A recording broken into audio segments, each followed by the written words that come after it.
J'espère que vous allez bien, j'espère que vous vous portez bien. Nous avons commencé cette journée du 17 mai 2025 par cette lettre que nous avons qualifiée de révoltante à la fois et de choquante du journaliste algérien Raouf Harzallah, l'un des visages emblématiques de l'ENTV durant les années 90 et correspondant de plusieurs chaînes internationales arabes comme Al-Arabiya en Algérie et aujourd'hui directeur du bureau de certaines chaînes de télévision arabes comme Al-Arabiya ou Sharq News à Paris. Dans sa lettre, Raouf Harzallah a raconté son incroyable mésaventure. Il raconte comment il est revenu en Algérie après avoir été informé qu'il a un problème avec la justice algérienne. Personne ne lui a envoyé la moindre notification, personne ne lui a envoyé la moindre convocation, personne n'a voulu l'entendre, personne ne l'a auditionné, personne ne l'a interrogé. Il s'avère qu'il y a un dossier judiciaire contre lui dans lequel une ISTN, une interdiction de sortie du territoire national, a été émise à son encontre. Il revient à Alger pour essayer de comprendre. Il passe plus d'un mois, du 8 avril jusqu'à, je crois, plus le 10 ou le 12 mai. Il est resté en Algérie bloqué pendant plus d'un mois pour comprendre qu'est-ce qui s'est passé, pourquoi, qu'est-ce qu'elle lui reproche la justice algérienne et qui lui en veut au sein de l'appareil judiciaire ou sécuritaire algérien pour le soumettre à une ISTN. Il découvre plus tard qu'il a fait l'objet d'une enquête pour corruption. Il essaie de comprendre, il vit à l'étranger, il est installé à l'étranger, il n'a pas d'affaires en Algérie, il fait pas du business en Algérie, il n'a pas d'activité économique dans le sens propre du terme en Algérie. Il essaie de comprendre et personne ne lui fournit la moindre explication. La justice, les services de sécurité et la présidence de la République où il a contacté un haut responsable qui est un conseiller important de Abdelmadjid Tebboune, le président de la République, lui dit de patienter, de prendre son mal en patience et d'attendre, d'accepter en quelque sorte une forme de détention à ciel ouvert. Il est dans une prison à ciel ouvert, il ne peut plus voyager, il ne peut plus sortir du pays, il ne pouvait plus reprendre ses activités professionnelles à l'étranger. Il a été contraint de quitter le pays illégalement via la Tunisie où il a utilisé son passeport parce qu'il a un passeport canadien, donc il a double nationalité, pour ensuite rejoindre l'Europe ou la France, son lieu de travail. Il fait une vidéo dans laquelle il raconte pendant 14 minutes tout ce qui lui est arrivé en Algérie, comment il a parlé avec les juges, les services de sécurité, les tribunaux d'Al-Baïda, la cour d'Alger, ses échanges et ses conversations avec le conseiller à la présidence de la République. Il raconte, franchement, c'est plus qu'une mésaventure. Je ne sais pas si on peut parler uniquement de mésaventure. C'est peut-être pire qu'une mésaventure. C'est un cauchemar. Il a vécu un véritable cauchemar. Vous imaginez un individu, il est victime d'un abus. On lui enlève une liberté fondamentale, qui est celle de voyager, de quitter, de sortir de son pays comme il le veut. Et on lui dit qu'il y a des déboires judiciaires, mais personne ne lui explique. Personne ne lui donne la moindre explication, ni la moindre notification. Il sait même pas le crime, il connaît même pas la nature. On lui dit corruption, facette. Corruption, c'est vaste. Il a fait quoi? Il a volé de l'argent, il a détourné, il a corrompu un agent public, il a reçu de l'argent de la part d'un agent public. Qu'est-ce qui s'est passé? Le brouillard, l'obscurité totale, l'opacité totale, et tu dois rester comme ça, comme un prisonnier. Tu dois vagabonder en Algérie en attendant qu'une instance judiciaire ou sécuritaire daigne te répondre et t'expliquer le mal qui t'attend ou les raisons de ce mal qu'on t'inflige. Raouf Harzallah, en tant que journaliste, il a la lucidité, l'expérience, il a connu les années 90, il est habitué au scénario de choc, donc il a bien subi, il a bien géré, entre guillemets, cette épreuve psychologique et cette épreuve politique aussi, parce qu'apparemment c'est de la politique, ce qu'il avait subi, à partir du moment où on est dans l'opacité, dans le flou, etc., les motivations politiques de cette décision, lui interdire de sortir du pays, elles ne sont plus à écarter. Donc, il a eu le courage de prendre son destin en main, de quitter le pays illégalement, de revenir en France ou à l'étranger, là où il se trouve actuellement, et de faire un message vidéo très respectueux, très carré, très rationnel, très raisonnable à Abdelmadjid Tebboune. Et au cours de ce témoignage, notre confrère Raouf Harzallah raconte son échange avec le ministre de la Communication actuel, Mohamed Mziane. Le fameux Mohamed Mziane, que nous qualifions, nous, à Algéripad, comme étant un ministre clownesque, un clown qui amuse la galerie, qui n'a ni les prérogatives, ni les attributions, ni les qualités requises, ni la moindre compétence, ni la moindre préqualification qui pourrait lui permettre d'être ministre de la République algérienne. La preuve, quand Raouf Harzallah, en tant que journaliste, en tant qu'ancien chef du bureau de l'Arabiya à Alger, en tant que journaliste algérien connu sur la scène médiatique algérienne, en tant qu'un acteur important du paysage médiatique algérien depuis les années 90, il a des relations, il a un nom, il a une autorité, donc il s'est adressé au ministre de la Communication. Le ministre de la Communication, c'est celui qui est en charge, normalement, de gérer les problèmes et les dossiers et le secteur des médias. Donc lui, il s'adresse et s'est adressé au ministre de la Communication de façon totalement légitime pour essayer de comprendre ce que le ministre pourrait parler au ministère de la Justice et lui ramener enfin l'information. Qu'est-ce que vous reprochez à ce journaliste algérien et pourquoi il est placé sous ISTN? Le ministre de la Communication, Mohamed Mezzen, qu'est-ce qu'il lui dit? Il lui dit avec un humour noir, ou un humour effrayant, un humour sinistre. Oh, ne t'inquiète pas, ne t'en fais pas, patiente. 40% des Algériens sont placés sous ISTN. 40% d'Algériens sont placés sous ISTN. Alors, Harzallah le dit dans son témoignage que je vous invite à revoir. On vous l'a montré tout à l'heure. Il dit clairement, je ne sais pas si Mohamed Mezzen rigolait ou plaisantait avec moi ou là il disait vrai. Parce que voilà, alors Harzallah était sous le choc, il était inquiet, énervé, il cherchait à comprendre qu'est-ce qu'on lui reprochait réellement, pourquoi on s'en prend à lui. Donc il n'a pas su comment est-ce il fallait prendre au sérieux les déclarations de Mohamed Mezzen ou pas. هذيك la vidéo تاع رؤوف حرزالله. رؤوف حرزالله يوجه رسائل عبر الفيديو. هذه أول فاستغربت فعلا للأمر وزرب لي فعلا كاشف باسبورت الشرق في الجزائر إضافة وكنت يعني القناة للأسف أعطانا الشهادات وتحدثت معه عن موضوعي وعن قرار المنع فقال لي مازحا أو لا أدري قال لي ما تخافش أكثر من 40% من الجزائريين ممنوعين من السفر. لا. Ça, c'est le passage où Harzallah parle de son échange avec le ministre de la Communication, Mohamed Mezzen. Je le remets un peu au début. وزير الاتصال الصديق محمد مزيان عرضنا وأعطانا شهادات الاعتماد كمدير مكتب قناة الشرق في الجزائر إضافة طبعا أنا مدير مكتب قناة الشرق في فرنسا أعطانا الشهادات وتحدثت معه عن موضوعي وعن قرار المنع فقال لي مازحا أو لا أدري قال لي ما تخافش أكثر من 40% من الجزائريين ممنوعين من السفر. لا أجزم إن كان يقول يعني مش عارف أنه يقول الصح أو حاب يخفف عني وأعتقد أنه كان حاب يخفف عني عندما قال أن 40% من الجزائريين ممنوعين من السفر. أنا لا يهمني. Voilà la partie. C'est Raouf Harzallah qui le raconte, c'est pas moi. Il est parti voir le ministre de la Communication. Regardez le comble de l'ironie, le comble de l'irrationalité et de l'absurdité. Raouf Harzallah, il a été accrédité par les autorités algériennes comme directeur du bureau de la chaîne internationale Sharq News, qui est une chaîne, on va dire, saoudienne et émiratie. On a du mal à la positionner, elle est plus saoudienne, mais elle est basée, elle a des bureaux aux Émirats. Donc, il est accrédité.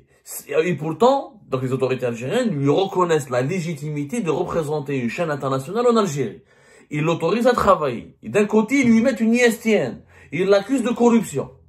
Donc, s'il est corrompu et s'il est privé de ses droits, comment il peut être accrédité pour être le directeur d'un bureau d'une chaîne d'information internationale et pana-arabe liée aux monarchies du Golfe, avec toute la sensibilité et les caractéristiques extrêmement, et les tensions qui caractérisent les relations entre l'Algérie et les monarchies du Golfe. Et le ministre de la Communication, Mohamed Mezzen, selon Harzallah, il lui a dit, ah, t'inquiète pas, t'en fais pas, 40% des Algériens sont placés sous ISTN. Harzallah, bien sûr, il relativise les propos de ce ministre. C'est son ami, il lui dit, voilà, certainement, il m'a dit ça pour pour que j'angoisse pas, pour me rassurer, pour me calmer. Mais un ministre qui parle comme ça, qui reçoit un journaliste, qui est directeur d'un bureau, qui est aujourd'hui représentant ou directeur du bureau d'une chaîne d'information pana-arabe et arabe à Alger, et qui parle comme ça d'une thématique, d'un sujet, d'une problématique aussi grave que la privation de la liberté de voyager. Est-ce que ça c'est un ministre digne de la République algérienne, digne de l'Algérie? En réalité, Mohamed Mezzen, il ne plaisante pas. Parce qu'effectivement, il y a dit très très nombreux Algériens et de très très nombreuses Algériennes qui sont frappés d'une ISTN et leur nombre est aussi important que je pense l'évaluation de M. Mohamed Mziane, le fait que quand il a donné un chiffre comme ça, je pense qu'il le pense sincèrement. Moi, je suis pas d'accord avec Raouf Maharzallah. Mohamed Mziane ne voulait pas plaisanter. Il ne rigolait pas. Il dit une vérité. Je crois vraiment que Mohamed Mziane, il a la bonne information. Il n'aurait pas dû le dire de cette façon, avec une telle légèreté. Il n'aurait pas dû partager cette information avec un humour sinistre et noir, avec son ancien confrère Raouf Harzallah, mais en réalité, il a fait une révélation fracassante. Effectivement, je pense qu'aujourd'hui, 40% des Algériens et des Algériens ne peuvent pas quitter le pays parce qu'ils font l'objet d'une ISTN. C'est une information sérieuse. Alors, c'est le ministre Mohamed Mziane qui le dit. Est-ce qu'il le dit pour plaisanter? Est-ce qu'il a exagéré? Est-ce que peut-être 20, peut-être pas 40, peut-être 25?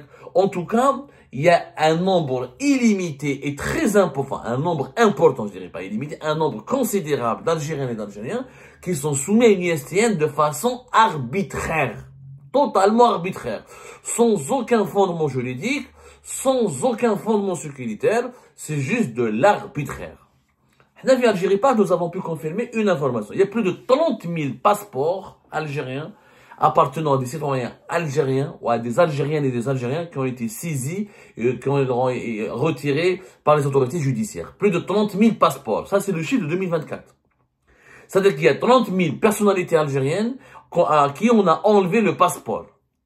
Pourquoi? Parce que ou ils sont cités dans des affaires judiciaires, ou elles n'ont pas été encore condamnées, ou elles ont été condamnées, elles ont purgé leur peine, mais on ne veut pas qu'elles voyagent, ou parce qu'elles sont proches ou des parents à des responsables déchus politiques du régime de Bouteflika, ou à des hommes d'affaires déchus de l'époque de Bouteflika, ou à certaines personnalités politiques qui ne sont pas dans les, on va dire, qui sont dans le viseur du pouvoir actuel, du régime Tebboune, ou qui n'ont pas les bonnes faveurs, ou qui ne sont pas appréciés par le régime actuel. Et comme ce sont des personnes qui sont proches de ces personnalités classées sur liste rouge ou la liste noire, eh ben, elles ne peuvent plus voyager. 30 000 passeports retirés à des citoyennes et des citoyens algériens. C'est déjà effrayant. Mais les ISTN, c'est autre chose.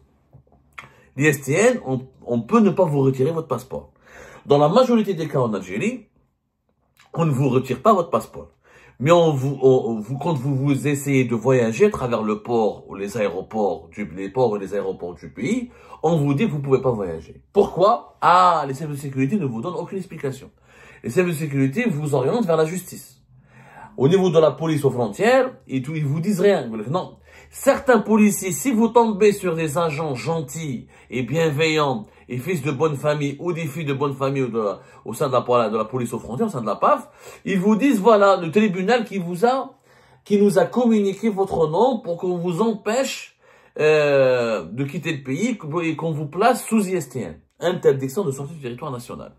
Dans certains cas, il n'y a même pas de notification judiciaire. Les services de sécurité vous disent, on n'a pas d'informations à vous communiquer, démerdez-vous, débrouillez-vous, allez-y, débrouillez-vous avec la justice ou avec d'autres instances de l'État. Et c'est le brouillard, c'est les ténèbres. Personne ne vous donne la moindre information.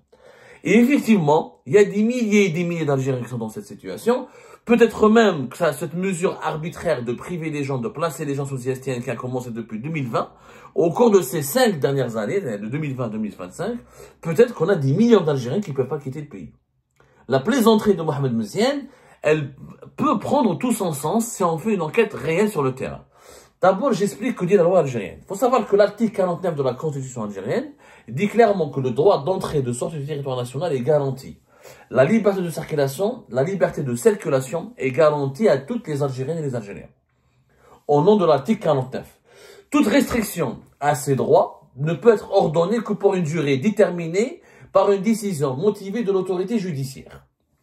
C'est-à-dire qu'on ne peut pas empêcher une Algérienne ou un Algérien de quitter son pays s'il n'y a pas une décision motivée de l'autorité judiciaire et qui doit être déterminée.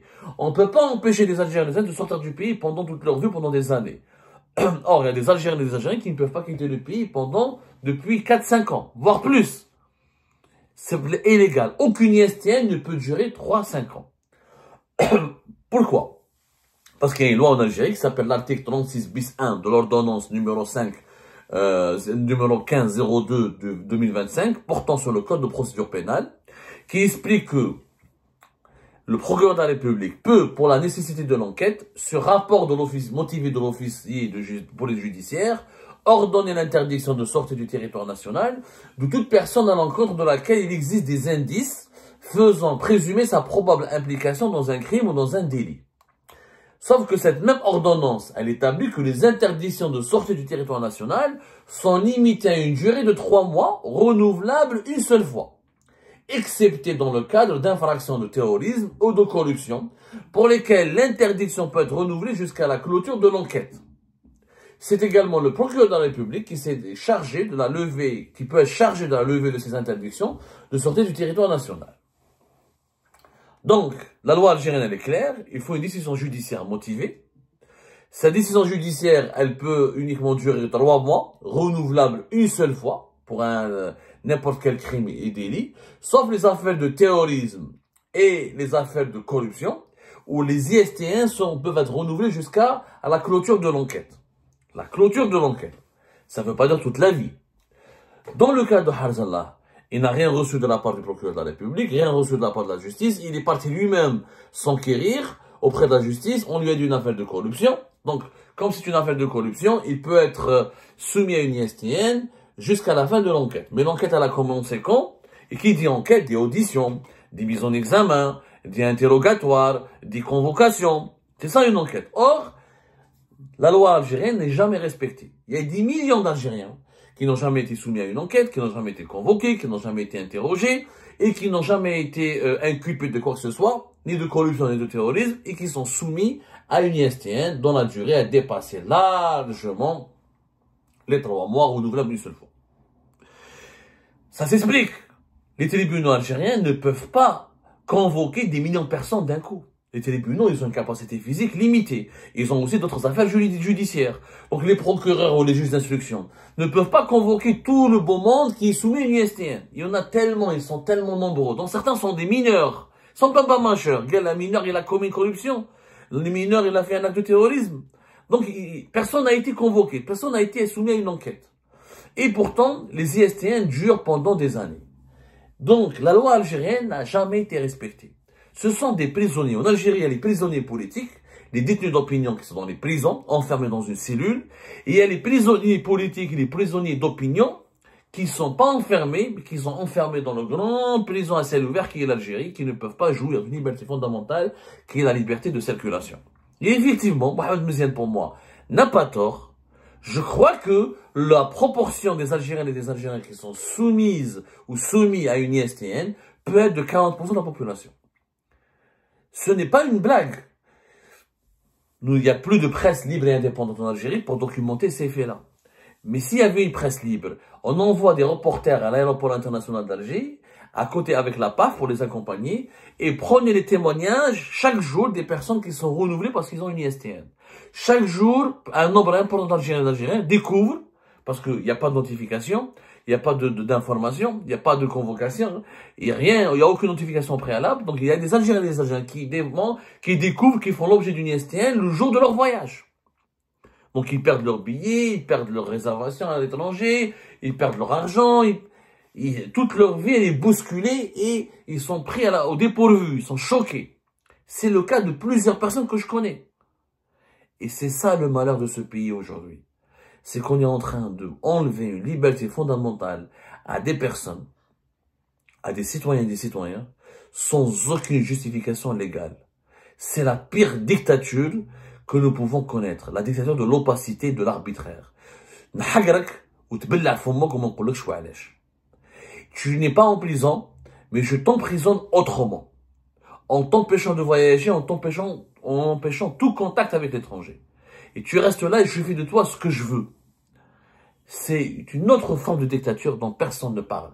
Et l'affaire Raouf Harzallah a eu le mérite au moins de révéler au grand jour ce que des millions d'Algériens subissent dans le silence dans l'indifférence générale d'abord et dans le silence absolu depuis 2020.